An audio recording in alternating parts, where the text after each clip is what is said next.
Welcome to Pindar Poetry. We hope you learned something new. You want HD output, so start by preparing both device and app. First, open WhatsApp and set media upload quality to best quality. This tells WhatsApp to minimize compression. Next, shoot or export your photo or video at the highest native resolution your phone supports and use Wi-Fi or a fast mobile connection to avoid additional downscaling. Once done, prefer the original camera file. Don't edit through apps that recompress. Make sure the recipient's app is up to date before you send.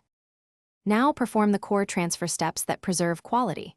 Instead of attach photo, pick attach document and browse to the actual image or video file. WhatsApp treats documents as files and skips heavy image compression. For video, export as MP4H. 264 with a reasonable bitrate and avoid re-encoding multiple times. Trimming is fine, but avoid filters that force recompression.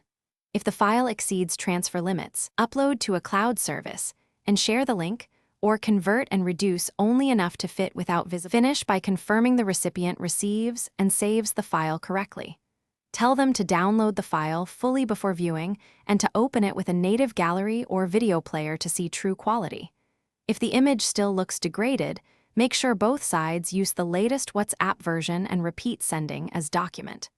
One key troubleshooting tip: if auto compression persists, upload the media to a cloud folder and share the direct download link so the recipient can retrieve the original file without app interference. Thanks for watching. Consider subscribing if we helped you.